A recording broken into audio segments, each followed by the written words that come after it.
that was like the lowest point in my life. Like I was just so distraught. I did not know what to do in that moment. I didn't know what was happening.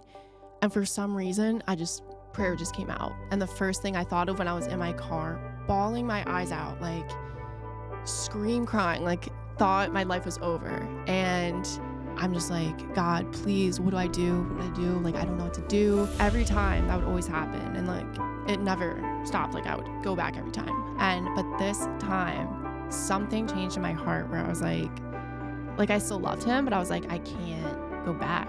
And it was so weird. I felt so bad for him, but I was like, I just can't go back. Welcome to the Elevated Limits podcast show.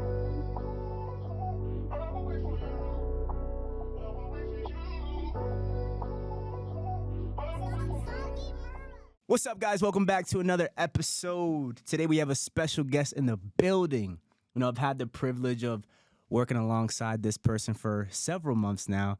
And, you know, you could always tell if someone's really a Christian by their fruit. And this individual definitely displays the fruit of the Spirit.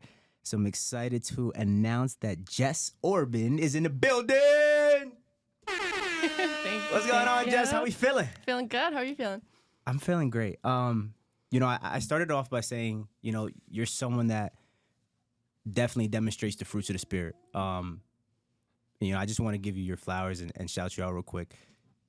You are a selfless person. So selfless, so genuine. I'm going to give you guys an example, people watching. This morning, we had our food drive, and, you know, clients donated a bunch of food, and I was like, I can't drop this off right now. I got to go to a meeting. And Jess is like, me and Rob could do it. Just like, this is her not even trying or think, like, this is who she is.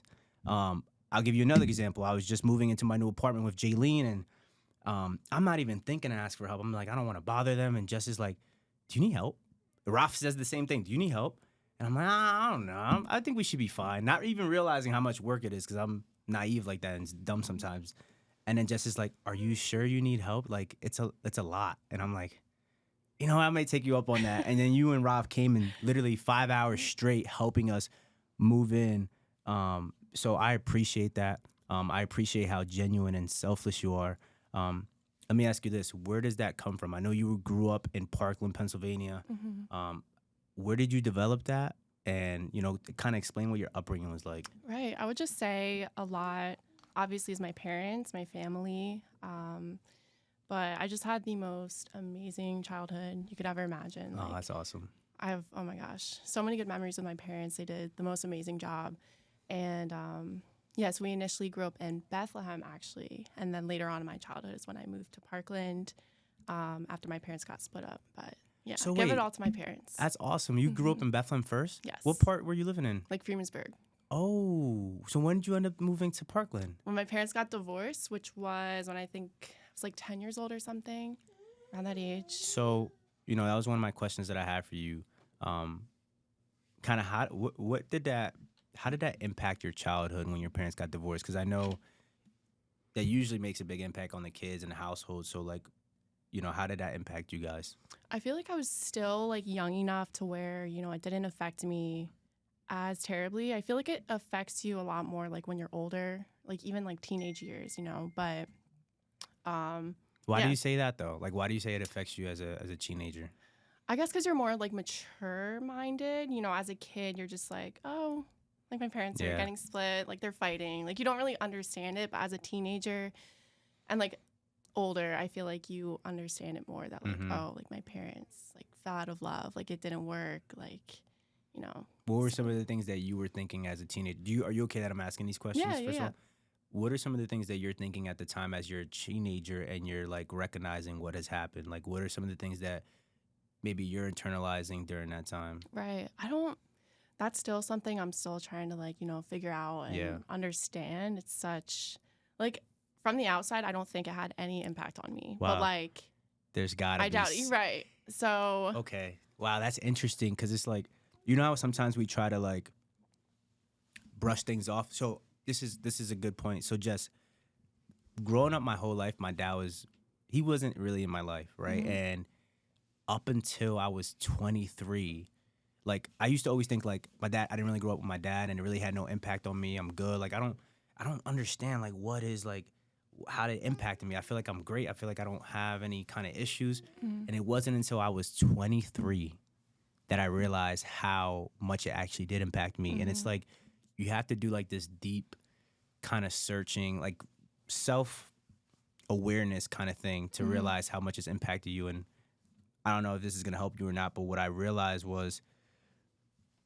I did things in order to feel valued, Right. in order to feel seen, in order to feel important, because Right. I didn't receive that love as a kid from my father. Okay. You know what I mean? So it's like, I don't know if that's gonna help you later down the line, but you know, I hope one day you do get that revelation and understand how that's impacted you.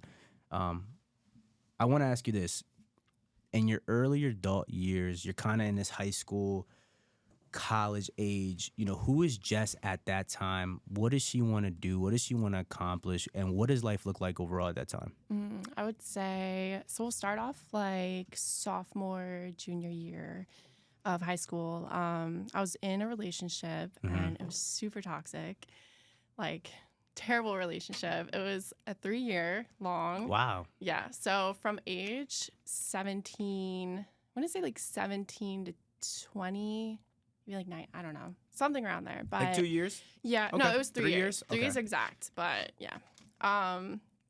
So it was from like I think my junior year until like first year of college or something. So it was like the years where you're supposed to be having fun, whatever. Like You're a kid, like, about you're to just- graduate high school, Wow. everything. So I'm in this toxic relationship on lockdown, and no shade at all. We're cool now. Me and my ex, we've been cool for a while, so we like laugh about it now. Okay. But yeah, so it's all love. But I'm sorry. I'm not. I should be laughing. You're laughing. That's why I'm laughing. That's it. But yeah, he cheated on me, I think. Oh, that's not funny. God, why are you laughing about that? That's not funny. That's not funny. That's not like funny. 7 times.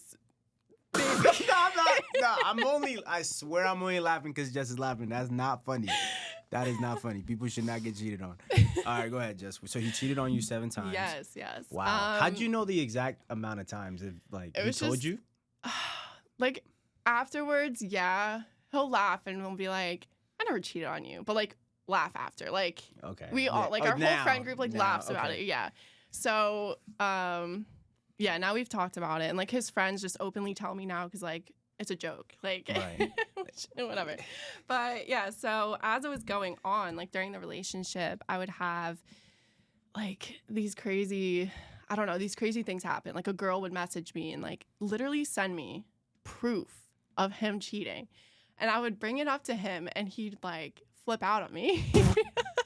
He'd be like, You're bugging. Why are you going? yeah, are you dumb? Like, no, why are you believing this girl? You don't even know her, blah, blah, blah. And I'd be like, Wow. okay. And I was so young, so innocent. Right. You know, that was my first relationship ever, my first everything. Mm. So the most innocent mind. And I was like, okay, I was so in love with him. I thought he was the one. So yeah. So that happens. You break up, and then.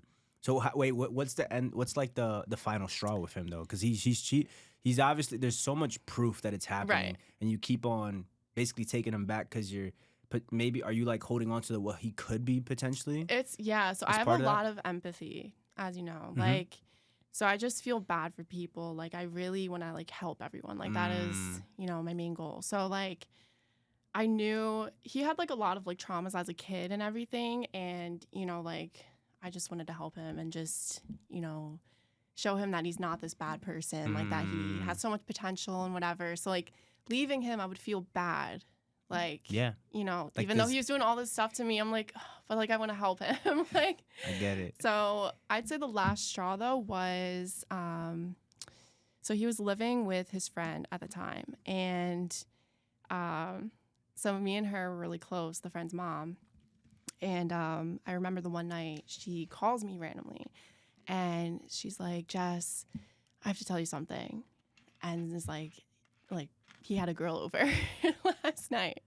She's like, "I would never tell anyone this," like, blah blah blah. Wow, that's a real mom though. She's real for that. I'm not Because gonna lie. that is like, that's like her second son, like that. Yeah. So they were super super close, but we had such a good relationship, me and her. So, you know, she just told me. And so that day I went over to his house, and then he's like sitting on his bed, and I was like, I'm done. And for some reason, like something just clicked. Like all the other times, you know, like I was sad and like crying. Mhm. This time I was just like numb. You were I was done. like, yeah. Wow. So Mhm. you go over there, you say, you know, we're done. So are you in college at this point? It's 2 years after. So you're 17, no, 3 years. So you're 20. Are you in college at this point now? Yeah, community college. So I where, like just started. what college are you at? And like, what are some of the things you're studying? Like, what's the mindset at this point in your life?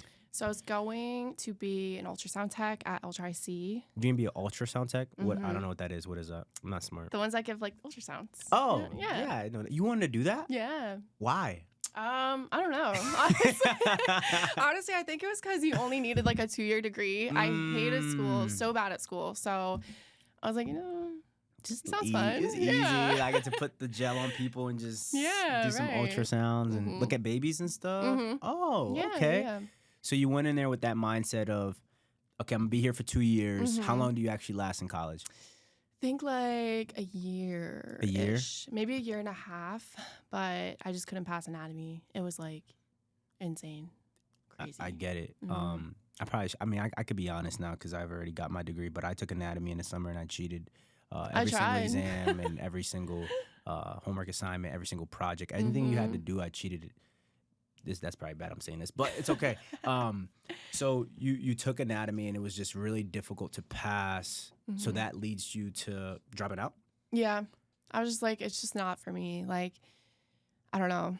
My dad went to school, but my mom didn't go to school. And like, they weren't super like pressuring me about it, you know? So they're like, whatever makes you happy. And like, I was trying in school, like, Studying hard as you can. Yeah.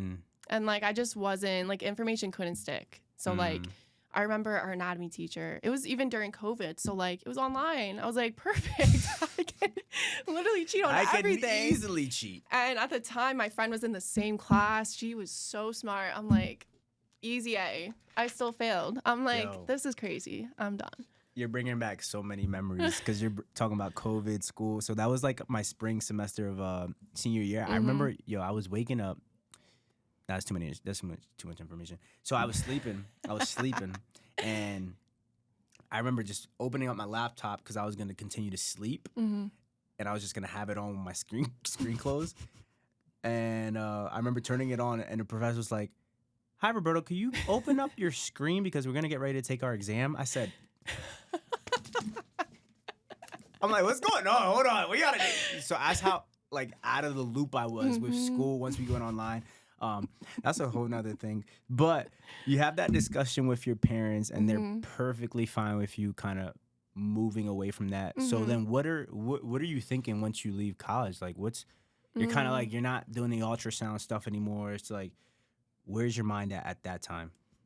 That is when I started wilding out. I'm not gonna lie. Okay, yeah.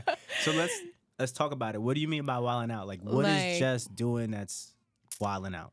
Just the people I was surrounding myself with, they were on that same type of time. So, we were just drinking all the time and like meeting up with random guys, whatever, and like just wilding out. Yeah. Like did not care about a thing at all. What do you feel like made you hit that threshold? Like what made you feel like, why do you feel like you were just like, you know what, man, I'm going all in. I don't even care. Like, why do you feel like you were acting that way? I feel like it's definitely the relationship, obviously. I was just fresh out of the relationship, and I was like, I put 3 years into this relationship and got cheated on for the Wow. Yeah. seventh time. 7 times is crazy. Like, no, for real. So I was like, what's the point? Like, So you felt like you lost hope in relationships. So it's like, why even try to get into one? I'm going to just have fun and not even. That's basically how it was. Okay. How long does that period last for you as far as you're just in your stage of doing you? Let's call it that.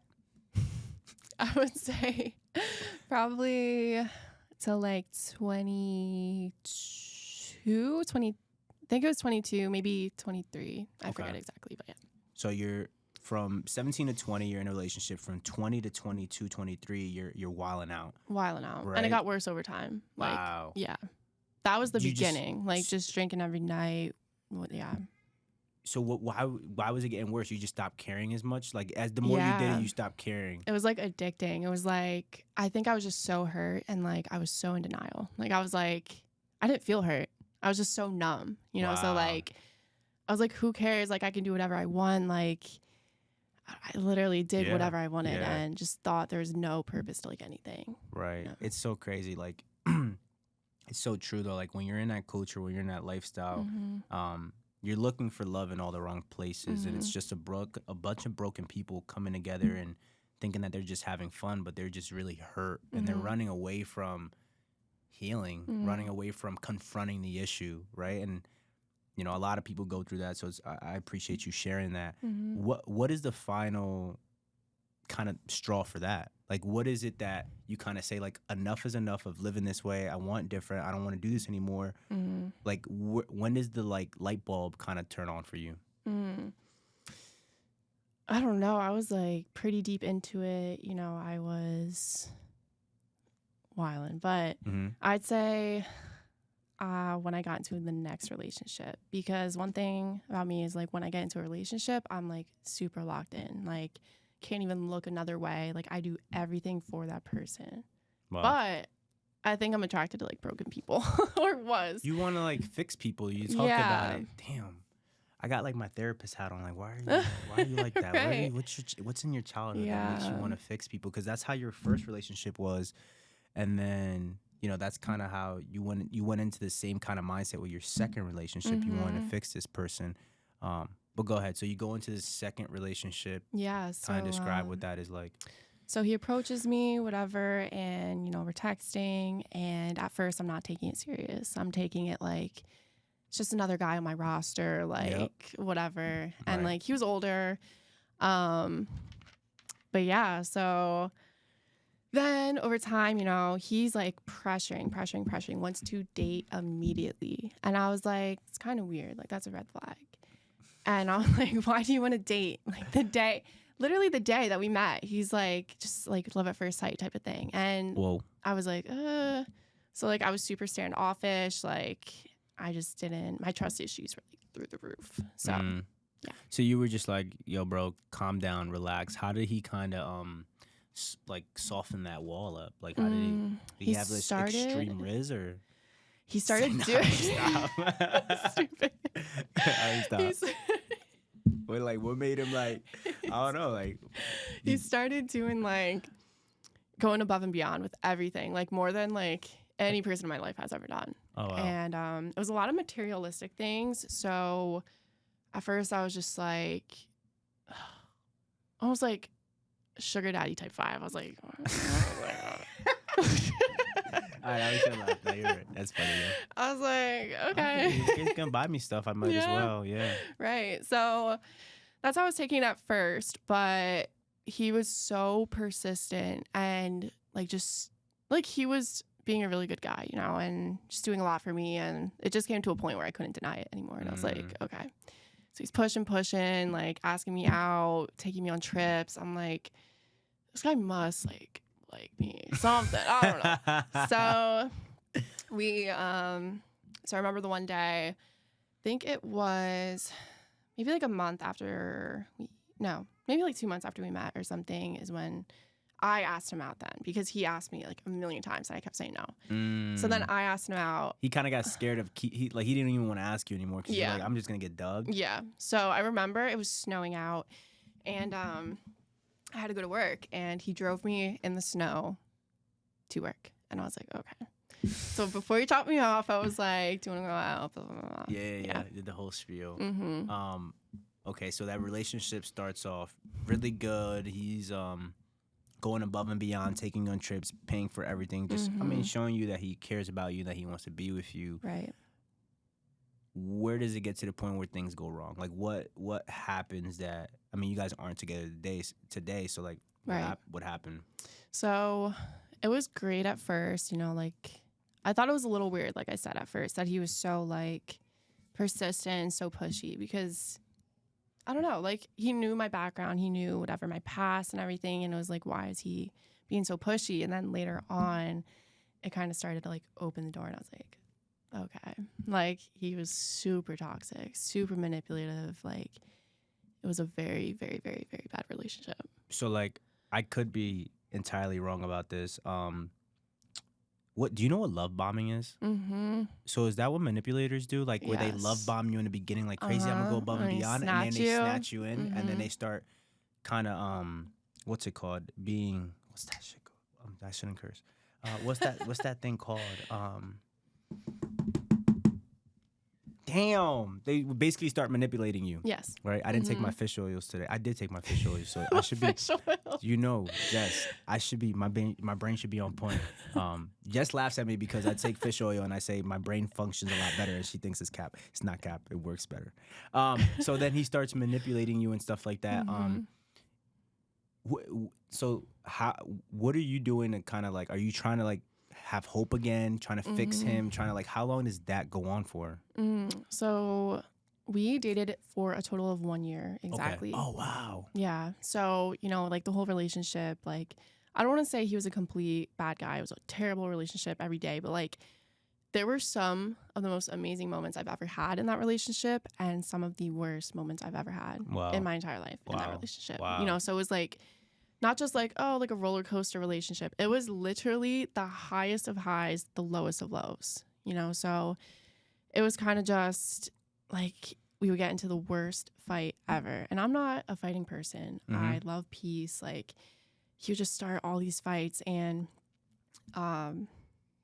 yeah. What would he? What What would he fight about? Like, what was some things that he my would? past. So he knew about it in the beginning, and then randomly he would bring up your past, and say like just things that he'd be mad about it. Like, he didn't know, like off the rip, he just gave me before we even started dating, and I think this was also why I was so hesitant. But he was super like judgmental. I was feeling like, because he was religious, but he was judging. Like, I don't know. It was hard to explain. It was like a negative, like, oh, you did that? Like, are you serious? Yeah. When he did the same thing in the past. Right.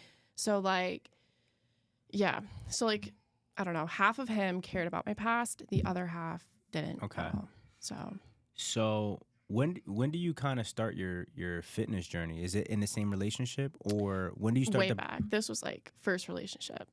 So when do you get into the point where you're bodybuilding, you're cutting all the alcohol off? When does that happen? That was in this relationship. So that happened. So that's where he's kind of played a good influence on you in that sense, right? Yeah. So talk about what that transition was like when you started bodybuilding and you cut all the alcohol off. Like, what was that what was that like for you? Right. So like a lot of the fights would be like, because we were a pretty big age gap. Like, he was an older guy, whatever, and I was like 23. So like I'm still partying, I'm still out, whatever, but like not like crazy. But even if I just wanted to go, like, because I had roommates at the time that went out religiously every weekend. And, I used to do that. But like in this relationship, they would ask me every once in a while, like, come out with us. I'd be like, okay, whatever. I would go out and like not do anything crazy. Right. But yeah, he would get so mad if I even did any of that. Yeah, so anytime I would drink, even if I went to like a winery with my mom, he would get mad. Wow. If I did anything like that, if I don't know, just randomly he would think of my past, whatever. So like he just got mad at me a lot. And so I almost got like scared, like got this like fear of him almost, because I just didn't want him to go like to that guy where it's like the one who's mad at me, the one who's like fighting, yelling. So like I was just so scared of like him. He had like two personalities. So it was like I hated that personality. So, I was just so scared of like that one coming out. So whatever, where we go to the same gym, blah, blah, blah. And he lost my train of thought. You go to the gym with him? Go to the same type of gym, yeah. Yeah. And just all these people kept coming up to me and are like, oh, when do you compete? Like, when's your competition? Blah, blah, blah. And I was like, what? I didn't even know anything about that. And, so he started like trickling it in me too. Like, oh, you should do it. Like, you have the perfect physique, blah, blah, blah. So I was like, okay, I'll try it. Like, so, I start doing that. And obviously to compete, you have to stop drinking, you know, because you would go on prep. So yeah, it was crazy. So that kind of starts that journey of cutting things off and things of that nature. Yes. Shortly after, you win your competition, right? You came in second place or first? Second, right? First in 2 divisions, second. My fault. Okay. First in 2 divisions, second in another. My fault, champ. My fault. But shortly after that, and you're kind of off of prep, and you're you're trying to get your body back. This is when I see you now, right? Like, you come in for an interview to come and work at Elevated. Yeah. And we're just talking about, you potentially joining the staff, and then, you come in and you start and you're doing an amazing job. And then I remember Roland and Wanda came in the one day, and, I started to share my testimony to them. I don't know how it came up, but I just did. Anytime I get a chance to talk about God and Jesus and how he's, changed my life, I always try and talk about it. I think it was Wanda that asked you about it. Oh, she did? Yeah. Oh, yeah, because we were talking about, like, they're like, you've changed a lot. Something along those lines, a lot has changed about me and all that stuff. And I was like, yeah, Jesus.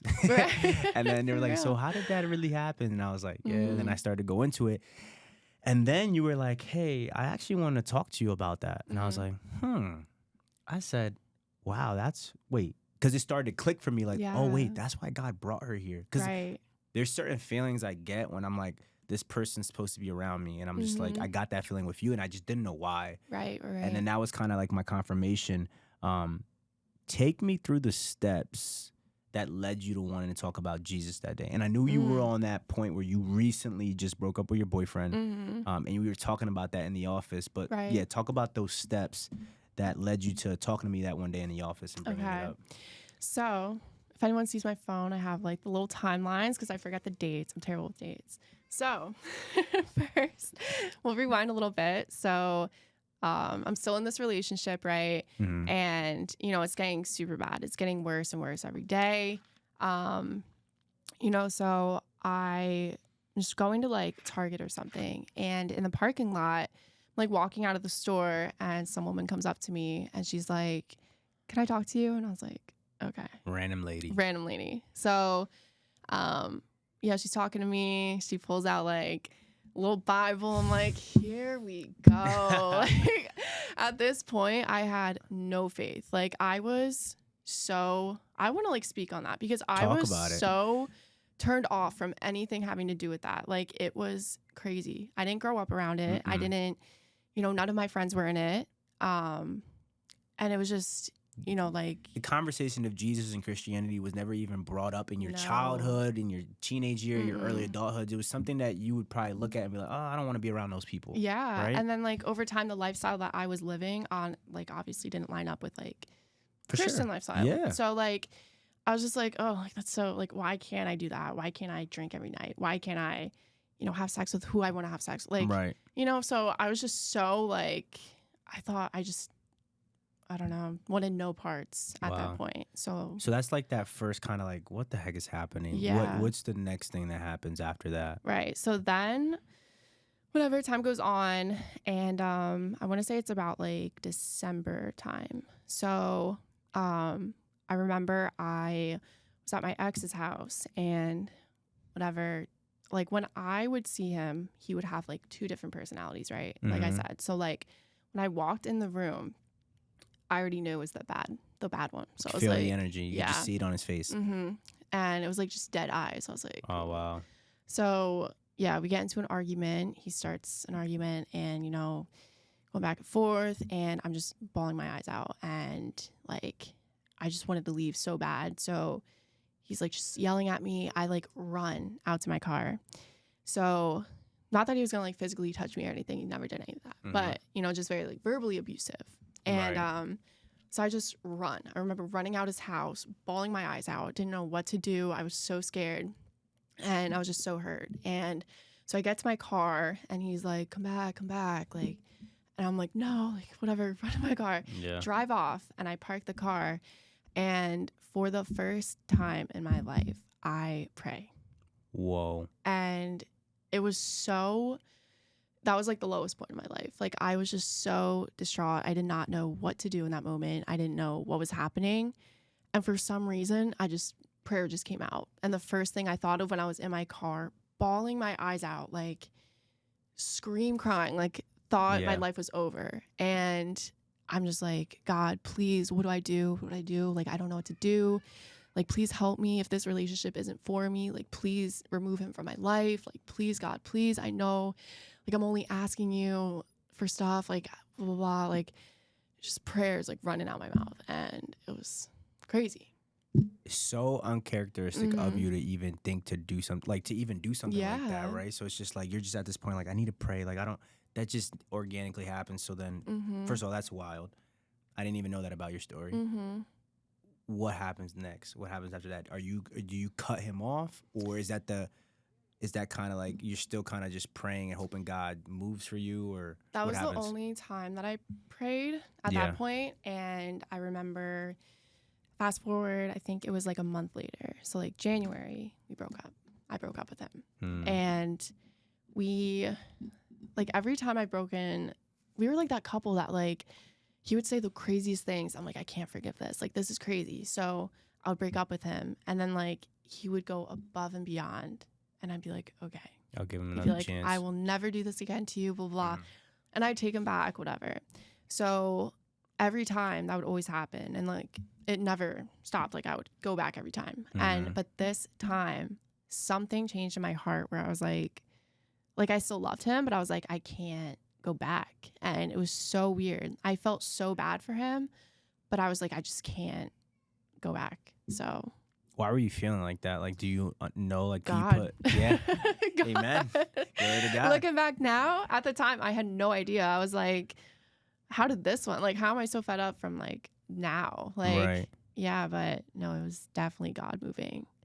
So were there any other instances that kind of had you leaning more to seeking Jesus or like learning more about this God thing, right? Like you had the lady come up to you, you know, you felt your heart posture change a little bit where you're just like, what else is happening that's kind of like having you, what are some of the things that have you thinking like, is Jesus real or not? Like, right.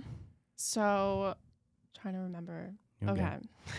So, then trying to think. At that time, I started this random job, right? So I was a trainer and I randomly went to like Max Fitness right by my house one day just because I think it was like snowing or something and I didn't want to drive to like my real gym. So I was like, okay, Max is around the corner where I was living.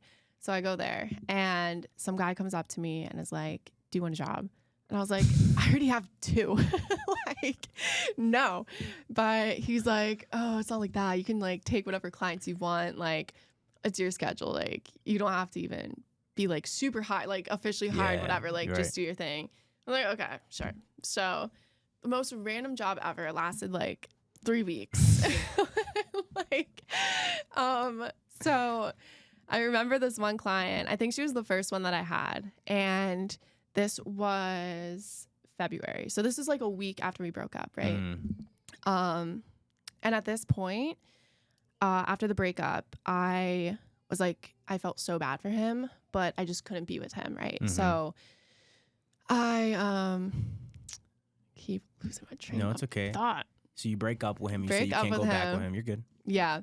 Break up with him, can't go back with him. And so at this point, I'm like, we should go no contact because like as much as I want to help you, like it's not, we both can't heal, you know, if we're both broken to get like not together, but like broken people broken up, but still talking, nothing's gonna happen. Yeah, I don't even make sense. Yeah. So I was like, no, we need no contact. It doesn't mean like I don't love you, blah, blah, blah. Like this point I was like, yeah, we still have like, might still in the future, whatever, but we both need to heal. So at that point, you know, it was such a weird stage of like trying to cut him off and like, but I want to talk to him and see, so like make sure he's okay. And like, you know, so it was a really, really, really hard time, like worse than the breakup. Cause it's like, you want to talk to that person, but like, right. I get it. Yeah. So that's the point I'm at. And I'm training this client at Max and it's this woman, like this older woman. And she randomly asks, I forget what she asked, something about like, I don't know. I think it was because I've been crying so much. My face was so swollen for so like weeks. And I think she said something about that. And I was like, no, I'm okay. Like, I just broke up with my boyfriend a few days ago, and immediately started talking about God. Like, wow. I'm talking, it was a 30-minute session. We started talking a minute into the session. 29, the rest of the 29 minutes, she did not do a single thing. Wow. We stood next to each other and just talked the entire time. And at the time, I'm still not in faith. I still don't believe. Like, it wasn't I'm enough. So in denial. Yeah, no, it's not enough for you. And I'm just in my head like, oh, this girl's crazy. Like, why? How did God come into this question? Whatever. But yeah, she's preaching to me. Is it going through one ear and out the other at the time, or are you kind of listening a little bit? You're listening a little bit, or I'm listening to like the wisdom of it, just not like the God part. So she's like, like me and my husband went through the same thing and blah, blah, blah. But then she started saying like, I went to therapy. I tried Buddhism. I tried, like all these other things that she tried. And she's like, nothing would fix me. And she's like, I loved my husband so much. And, like, I didn't want anyone else, but like she was cheating on her husband. Wow. And like, wow. At first I'm like, then don't cheat. Like, I'm like, you don't love him then. Yeah, right. Exactly. That's like just how simple-minded I was at that time. And like, so, she's talking about that and she's like, nothing was working. And this is a 10-year long journey, she was saying. Wow. And then she came to God, found Christ, and she healed immediately. Her and her husband have been going strong. I think they got divorced and her husband was like, you need to like figure stuff out. So in that time when she was figuring herself out was when she like found Christ. Wow. Yeah. So then after that, I think they got remarried and they've been like the perfect marriage ever since. Wow. And so she just kept saying like, you need to find God. Right. So she's here preaching to you. You're like trying to listen for like the answer without putting God in the answer. You're like, what? How did she do this? I'm like, therapy doesn't work. You're like, okay. Yeah. So you're like just trying to figure out the answer without God in it, and then you walk away from that, and then what happens? Okay. So this is where this is how like oblivious I am to these signs, because you can just tell how many signs it took me. That is how much, like how far out I was. Yeah. But it's just funny looking back now. I'm like, I didn't realize it by like the third sign, the fourth sign. Yep. So a week later, Sarah randomly texted me, because Sarah's been in faith obviously her whole life. And like I would always support her from afar, but like she knew I was never in it. She randomly texted me and is like, do you want to go to church tomorrow? Wow. And I was like, whoa. For some reason I was like, actually, yeah. Wow. Let's go.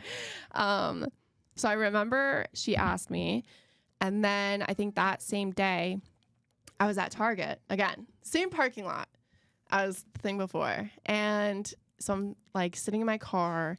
My brother calls me whenever I'm going to Target shopping, and he's telling me how he just had an epiphany the night before. And I was like, what are you talking about? Because my brother was even farther off than me. Right. Like, this man, Wildin'. Times 2. A million. And just like whatever you believe, like whatever the majority believes, he believes the opposite. So like, yeah, God was like the last thing I would ever imagine him to come to. Right. So he's like, I had an epiphany. And I was like, what happened? And he was with his friend who follows Christ. Right. And they were doing some stuff, but through that stuff, it was just them two. They were at the knob, whatever. And through that stuff, go ahead. His friend speaks to him. And my brother described it that it was like scripture straight from the Bible, like God directly speaking to him. And he said beforehand they were like, I think he said they were like laughing, joking, like how they normally were. And then out of nowhere, like his friend just shifted. His tone got so serious. It got so, like, I don't know how to explain it. I get it. Like it just got very serious. Like it wasn't his friend. It was like God speaking through him to my brother. Wow. So he's telling me that story, and I'm like, that's crazy. And he's like, and at the time, my brother was drinking a lot, right? Mm-hmm. So on the phone, he's like, I'm never drinking again. I'm like, okay. Okay. Right. But I was like, okay, this is good. Like, you know, maybe like this will get you on path, whatever, like suits you, blah, blah, blah. So, yeah. So you're at Target. Yep. Yeah, I'm at Target. So I go out to my car, right? And I sit in my car. I hang up with my brother. And a minute later, this man, I hear knocking on my window. And my windows are tinted. So it was the craziest thing ever. Someone knocks on my window and I look over, I roll it down. And some kid probably like, I think like my age or something, was like, this is really weird. This might seem really weird, but is there any chance you want to go to church with me tomorrow? Whoa. And like, it wasn't even a pickup trying to like, whoa. I'm like, this is crazy. I just hung up with my brother and I told him, I was like, oh my gosh. I'm like, that's when it started to hit me. I'm like, Sarah just asked me to go to church. My brother just came to God. This guy is knocking, a random guy is knocking on my window asking to go to church. And so I was like, I'm actually going with my friend. Thank you for the offer. And he's like, oh, that's great to hear. Like, have a nice day. And like, that's all he wanted. It's not like he was going to ask for a number. No. Like, he's like, oh, perfect. Like, that's what he wanted to know was that I was going to church the next day. And I'm like, that is so crazy. Oh my gosh. So then what are your thoughts? Like, so before, after the lady talks to you, you're saying still one ear out the other. Right. And then your brother calls you, someone who would never talk about God, never talk about Jesus, is talking about like, oh my God, this just happened to me. Like, I feel like I need to change my routes and gotta stop drinking. And then right after that, someone knocks on your window and they're like, hey, do you want to go to church tomorrow? What is Jess thinking about at that moment? At that moment, I immediately call my brother back. I'm like, I must be tweaking because what is going on? So then that right there, it took for a random guy to knock on my window and ask me to go to church for me to be like, oh, there's something happening. There's something happening. So I talked to my brother and, you know, growing up, me and my brother were so close. Like that was my best friend. Right.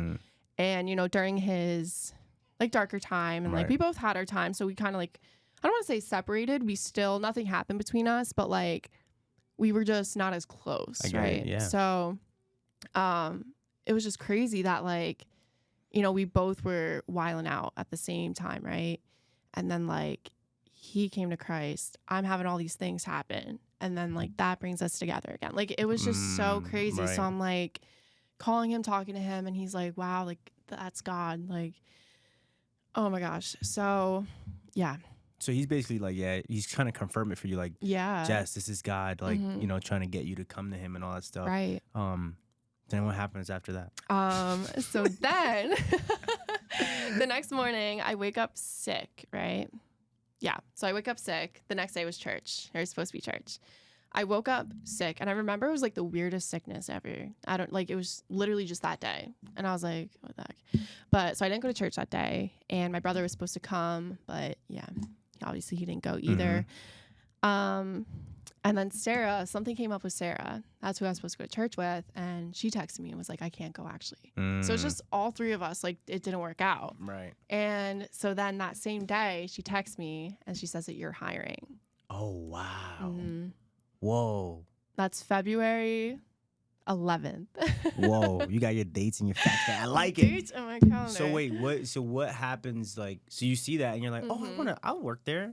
Yeah. Wait, why did you want to work there though? Like, what made it so appealing? Like, it was just like, cause I was a trainer, you know, at Powerhouse, and yeah. And you're just like, I don't want to be there anymore. Yeah, no. I just wanted, you know, different. I still wanted to train, but I just wanted like a different environment, you know. So yeah, so she saw a fitness coach and was like, hey, like Berto's like hiring if you want. And I was like, yeah. I'll try it. Cool. Yeah. So then February 14th, that is okay. So now I know it's like a million things happening. No, you're at good. once. This is all really good. Yeah. So remember, like, at this time, me and my ex are still in that weird phase. Like, it's such a hard time for me. Like, we go 2 days without talking, and like I was abiding by like the no contact, and it was starting to make me mad that he kept breaking it. And it got to the point where I was like, this isn't cool. Like, I was getting mad because I was like, I want to be there for you, but like, you're also messing up like my healing. And, you know, so then February 14th, Valentine's Day, right? So he is begging me, calling me, can we please meet up? Like, I don't want to get back together, but like, I just want to talk. And I'm like, how many times do we have to talk? Like, we've talked so many times. And I'm like, no, he's being so persistent and like guilt tripping me. And I was like, manipulating you. I was like, okay, like, I'll meet up with you for 30 minutes. And this day, February 14th, is when we had our interview. I think, whoa, this is crazy. Hold on, this is crazy. I don't know. You tell me if I'm wrong.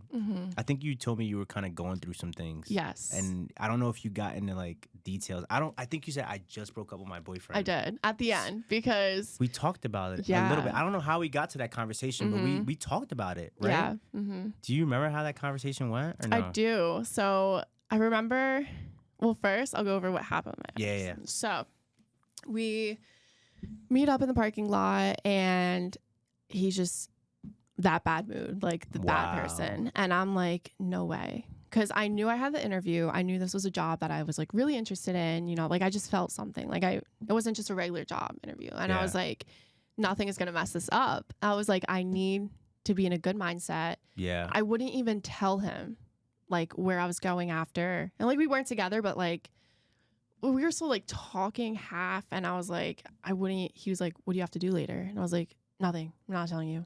Because I didn't want anything like negative wished upon it. So yeah, we meet up, and horrible. Like fighting the worst experience. Like, what does he possibly like? He tells you he wants to see you because he wants to just talk, and then what's the first thing he says that starts to kind of set it off? He wanted to get back together. After he said that. And I was like, no, we need to heal. And he's like, sick of you saying that. Turned up immediately. Yeah, right after that. And he's like, you never gave a F about me. Like, you don't care about me. You don't love me. You never loved, like saying all this hurtful stuff. And like, I did so much for him.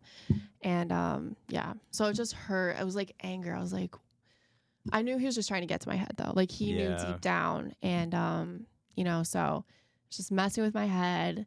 And I'm like, get out of my car. Because we were in my car, right? And he wouldn't get out. Oh my gosh. I'm like, this cannot be happening. And I don't know what time the interview was, but say it's like 5 o'clock. It's like a 15-minute drive. Right. And he just won't get out of my car. And it's like, I think it's like 20 minutes before I had the interview. So I have to leave in 5 minutes. And I'm telling him, I'm like, you need to get out of my car, blah, blah, blah, going back and forth. He literally wouldn't get out. Wow. I was like, I'm about to call the cops. Like, this is crazy. I get out of my car. I'm like trying to calm myself down because he won't get out. And like, what am I supposed to do? Like, drag him out? Like, no. I'm a girl. I can't. Yeah. So it was just, I literally in that moment did not know what to do. He would not get out. And I didn't want to call the cops because like, you just don't want to deal with it. Yeah. And like, I don't know. I felt bad for whatever reason. So, you know, finally he's like, say we'll never speak again and I'll get out of the car. And I was like, we're never speaking again. Get out the car. So that didn't take long. Yeah. So whatever, says his piece and leaves. So I'm rushing over to the interview. And for some reason, when I walk in the building, I'm like, rainbows and sunshine. I am so happy. And it was just so crazy. Like when we met, we didn't talk about this like until after the interview. It was a minute. But like when we met, it was just like this weird like connection of like, I don't know, like God moving between us. It was. Because I remember just feeling like, I don't know if I said this or not. Like I was like, there's certain feelings I get when I'm about to make a decision to hire someone. Yeah. And it's like almost like God confirming it for me. Like this is the person you need to, because like because the business is from God, I do receive favor. Right. Like he'll bring me the people. Like he brought you, he brought Rafi. He'll bring me people that align with his will. So I'm like, I just remember feeling the feeling when it was you, and I was just like, oh, this is really good. Right. This is supposed to happen. Like you could just feel it. And it's hard to put words to it. Right. Because I know we weren't even talking about anything having to do with the job. We were just like life. It was like it turned into like we talked a little bit about your past history and stuff like that, and then out of nowhere, just all about like how's everything going, how's life. And I remember you were speaking as if I was already hired. Yeah. Like you're like, okay, I'm gonna text you with an offer. Oh yeah, I was telling you, I was like, I'll send you an offer. Yeah. You know, you let me know if this is good, and then you know what I mean. And you're just like, okay, cool. And I was like, you'll probably start this date. These are the times. I was like, yo, that's mad funny. Okay, so then that happens. You're hired, working with us. You know, I talked to Wanda and Roland about my testimony. You asked to talk. We start talking about that a little bit more because of these instances you previously had. Right. Then what happens? Okay, so then I remember walk out the interview. I'm so happy. Like that interview went so well, and it just felt like, I don't know. It was the Holy Spirit, yeah. It was the Holy Spirit. But at the time, I didn't know what it was. I didn't know that feeling even. Like, I was so fresh into it. And, so I remember I called Sarah, and I'm like, oh, my gosh, like, the interview went so well, like, whatever. And so I remember that night, my ex, I think, was texting me. Trying to think. Okay, yeah, he was texting me, like, more whatever. It was just getting very confusing, the situation. You know, I kept feeling worse and worse about, like, am I being selfish and, like, all this stuff. So this whole time, you know, after, like, I was on that high from the interview, then I go home, I'm like, what do I do with this thing? Really? Right? Yeah, this like, relationship. It was, oh my gosh, such a horrible time. And so that night, I go into my car and I pray, and I'm bawling my eyes out because he's texting me like paragraph stories of like all this stuff. And again, I was just at such a low point, and I really didn't know what to do. I was like, I don't know what's right. I don't know what's wrong. Like, I want to help him. Like, am I being selfish leaving? Whatever. And, you know, so I pray, and I'm like, God, if he is not for me, if you do not want him in my life, please, God, please remove him from me. Next day. Wait, so what happens? How do you, like, he just stops texting you? Just like. No. So it was, or actually I think it was 2 days. Yeah. 2 days later. So he calls me, right? And because remember, I was like, I'm never talking to you again. It's just to get him out the car. So he calls me off of like a random number. Yeah, I don't understand. But he calls me, and he starts saying the craziest stuff that is almost like at the time unforgivable. Like craziest stuff. The whole relationship was a lie. Like he lives 3 different lives. And I was like, whoa, like what does that even mean? And he's like, you don't know what the 3rd life is. And I'm like, what is going on? Saying the most, like, I don't know, like craziest stuff that I can't even describe. That we have no future, you know. And after that, I don't even think he finished his sentence. I just hung up. Wow. Yeah. So you bang on him, that's it. And at that moment in my heart, I was like, I can't ever talk to him again. And it's just, I don't know how to like emphasize it enough that like it was such a change of heart. It's not just getting fed up with this person, because he probably said the same stuff like over and over and over again, you know, the past month or so, whatever. But like, it was just something different where I felt no empathy. I was like, confirmed, like hung up. It's like, no one didn't feel bad, nothing. Like God released that from you. Like he gave you deliverance in that moment, right? Which is crazy. And then that same day, you texted me with the offer.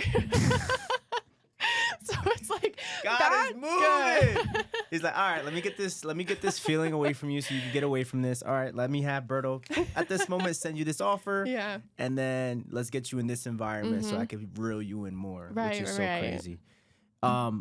Can you describe what your first? I know you had all these signs. Mm-hmm. You had another one.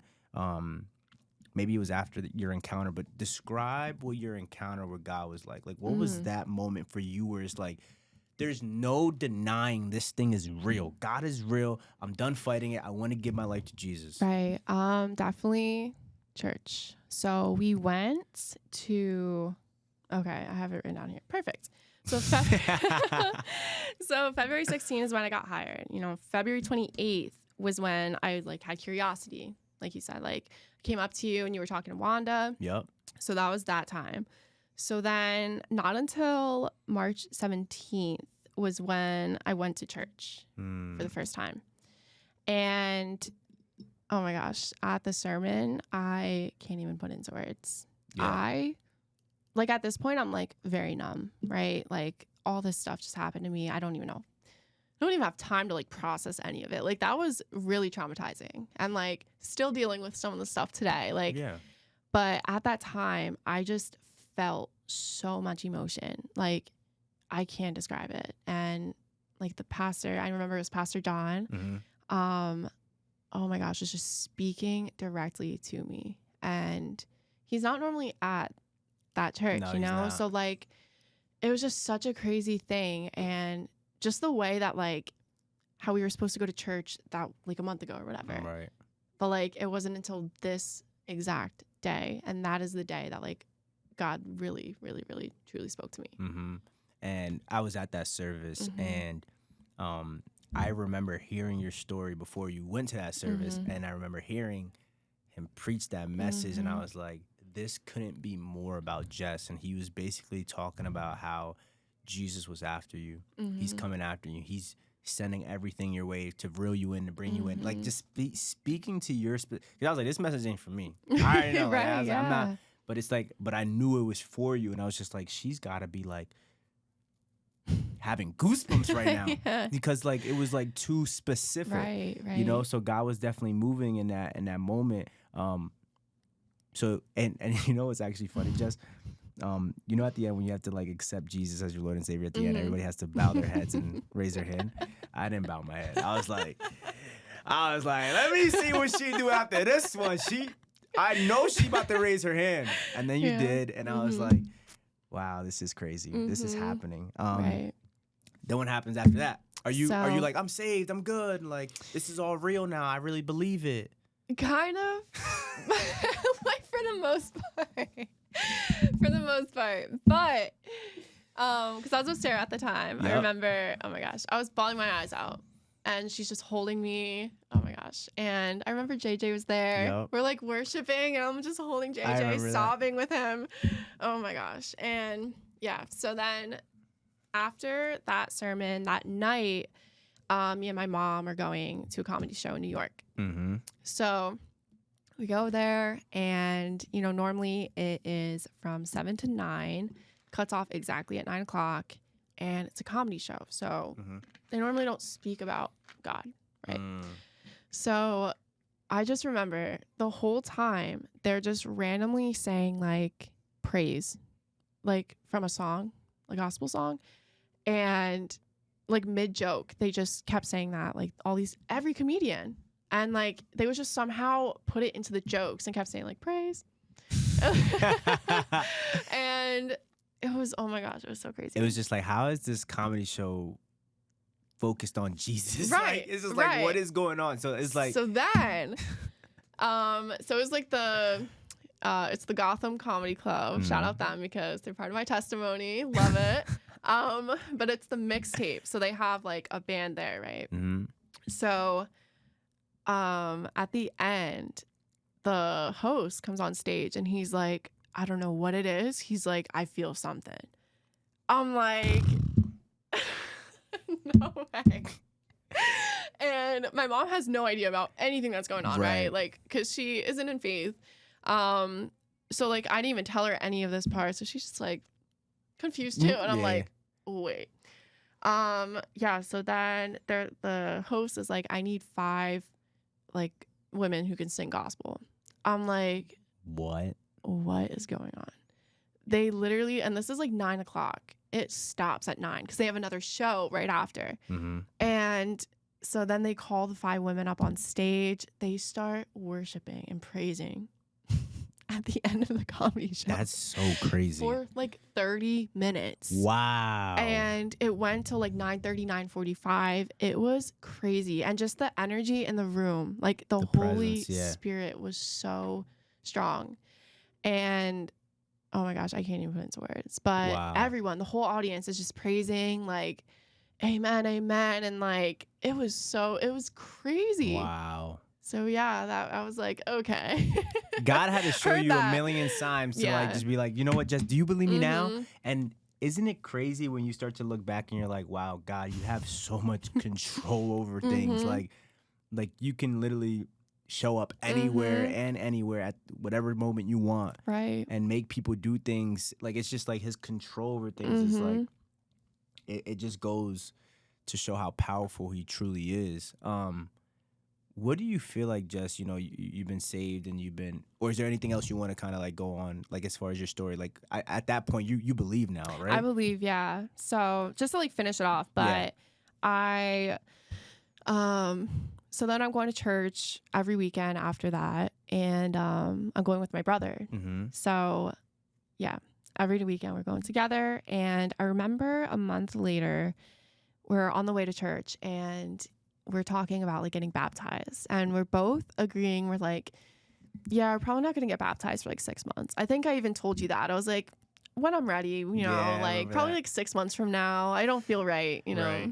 I feel too new. Like, so that day after we talk about that, I go to church and some man, older man behind me taps me on my shoulder, and he's like, they were doing baptisms that day. And he goes, God just told me you need to get baptized today. Whoa. I'm like, what? Wow. I was like, okay. So then whatever, I'm like, that's crazy to my brother. And then we're sitting there. They're almost done with the baptisms. And he taps me again. And I look and he's like, no, like God really, really wants you to get baptized today. Wow. Like, I have to tell you, he really wants you to get baptized. And I'm like, look at my brother and he's like, so yeah, in my clothes and all, go over, get baptized on the spot. Wow. And Holy Spirit was so strong that day. Like, me and my brother both felt it. Remember I told you about this, that we spent the whole day together. We went like, I remember that you had a really good day playing a bunch of different pickleball and all this stuff. Yeah, sports went and all shopping. I remember we went shopping. I remember that too. I was like, that's good. Yeah. I was like, I'm glad you guys are getting close again. Yeah, it was so good. Wow. Jess, your story is incredible. It's amazing. I don't even think I got that many signs. I got I got 2. And I was like, I believe. I got a book, and then I had a lady prophesy, and I was like, no, you know me. Lord, you know what's going on. And you got like 10. Yeah. And you're like, okay, but God knows what we need in order to believe him, right? He knows all of us. Better than you know yourself. Exactly. Sure. And it's like, that's what I always tell people. You don't have to force anybody to like go to God. You don't have to force anybody to believe, because when God wants to grab that person and snatch them up, he'll do it. Right. He'll do it. You talked about how far gone and how, you know, how left field it was for you to even think about going to Christ, right? I want to ask you one more question, and then we'll be done. Okay. What is the biggest transformation you've seen within yourself, and how Jesus has changed you? I would say definitely my, like, being content in solitude, for sure. Because, you know, during that entire time before Christ, like pre-Christ, I literally had to be doing something every second of the day. I had to always be with people. Like, I had to have so many friends. I had to do this. And then immediately after, I couldn't have an hour of downtime. I didn't want time to think. I didn't want alone time. I couldn't be alone. Like, I just had to, like, I don't know. I was just so numb, and like I just had to keep like pushing my feelings and like everything aside. I didn't want time to think about my feelings, right? So now I'm in like a season of complete solitude. Like Mm. I like physically, like materialistically, like probably at like the loneliest moment, like point in my life right now. But like I feel so full. Like my heart feels so full. Wow. I don't feel lonely. You know, like I'm not lonely. I have people that love me. I have like a great support system. Like Yeah. you guys. I have Sarah, like Yeah. family, everything. But like quantity wise of friends, like Nowhere I near. got one. Yeah. You know, yeah, like yeah. so yeah, and I just feel so content. I feel a lot happier than I did with like a million friends and like going Wow. out, you know, like so that's definitely the biggest change. So it's like you at one point you quote unquote had a bunch of friends, this lifestyle changed, but Mhm. you felt the most empty and alone. Mhm. Now God has removed all that out of your life. You have like maybe one real friend, Mhm. and you have a good support system, and you feel peace and fulfillment, Mhm. right? So it's amazing to kind of see you kind of walk this thing out. It's Mhm. really cool to see God kind of shape you into who you're supposed to be. Right. And I get the privilege of watching it. And I get the privilege of just having some really cool conversations with you and Ralph. And even Ralph, like, he's like, we were talking one day, and he's like, Mhm. do you feel that? I feel his presence right now. I know. I'm like, bro, this is wild to me. It's Right. amazing. Jess, I appreciate you coming on Mhm. and sharing your testimony. I know it's going to help and impact a lot of people, and I appreciate you just being vulnerable and having the courage to do that. All right, guys, appreciate you for tuning in. Continue to subscribe, and we'll be back with more fire next week. Stay tuned.